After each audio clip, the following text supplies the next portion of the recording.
Hello viewers, welcome to my YouTube channel.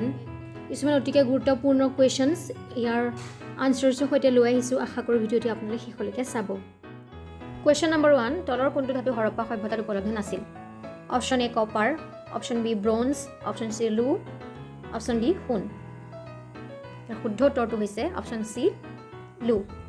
Question number 2, Mohenjodaro কোনে আৱিষ্কাৰ কৰিছিল? A Dayaram Sahni, B R D Banerjee, C R S Beast, D J.R. Joshi. আৰু ইয়াৰ শুদ্ধ উত্তৰটো হৈছে R D Banerjee. Question number 3, বেদ শব্দৰ অৰ্থ কি? A জ্ঞান, B ক্ষমতা, C দক্ষতা, D ওপৰৰ এটাও নহয়। আৰু ইয়াৰ উত্তৰটো হৈছে option A জ্ঞান. Question number 4, গৌতম বুদ্ধৰ জন্মস্থান কি বা ক'ত? Option A Gaya, option B Varanasi, option C Kashi, option D Lumbini. আৰু ইয়াৰ শুদ্ধ উত্তৰটো হৈছে option D Lumbini. Question number 5, প্ৰথমখন বুদ্ধিষ্ট কাউন্সিল ক'ত অনুষ্ঠিত হৈছিল? Option A Rajgriha, option B Vaishali, option C Pataliputra, option D Kashmir. আৰু ইয়াৰ উত্তৰটো হৈছে option A Rajgriha. Question number 6, নৱগ্ৰহ মন্দিৰটো কোনটো পাহাৰত অৱস্থিত? A নীলাচল পাহাৰত, B চিত্ৰাচল পাহাৰত, C বামুণী পাহাৰত, আৰু D নগা পাহাৰত. আৰু ইয়াৰ উত্তৰটো হৈছে B চিত্ৰাচল পাহাৰত. Question number 7, সন্ধ্যা ললিতা কান্তা এই তিনি জলধাৰাৰ সংগম অসমৰ ক'ত দেখা পাওঁ? Option A Navagraha, option B Vasistha Ashram বা বশিষ্ঠ আশ্ৰম, option C উমানন্দ মন্দিৰ, option D কামাখ্যা মন্দিৰ. আনসাৰটো হৈছে বশিষ্ঠাশ্ৰম বা বশিষ্ঠ আশ্ৰম.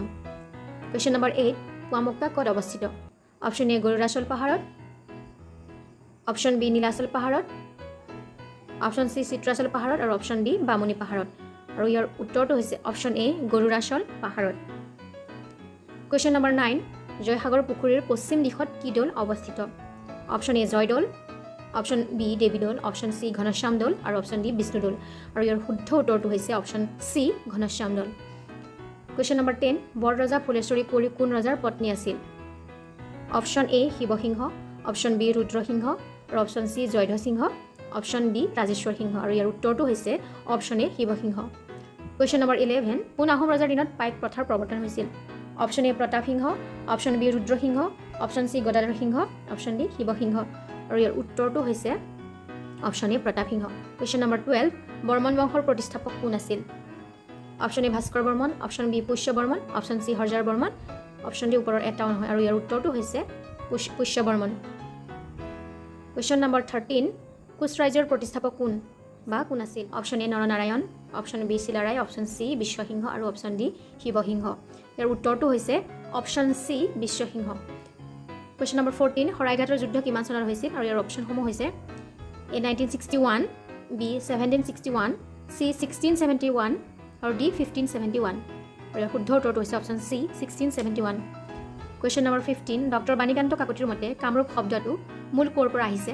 Option A হিন্দী শব্দ কামৰু বা কামৰুতৰ পৰা, option B সান্থালী শব্দ কামৰু বা কামৰুতৰ পৰা, option C পাছালী শব্দ কামৰু বা কামৰুতৰ পৰা, option D ওপৰৰ এটাও নহয়. আৰু ইয়াৰ উত্তৰটো হৈছে option B সান্থালী শব্দ কামৰু বা কামৰুতৰ পৰা. Question number 16, ভাৰতবৰ্ষত নন্দ বংশৰ কোনে প্ৰতিষ্ঠা কৰিছিল? Option A Dhanananda, option B Mahapadma Nanda, option C আনন্দ, আৰু option D নন্দ. আৰু ইয়াৰ শুদ্ধ উত্তৰটো হৈছে Mahapadma Nanda. Thank you for watching.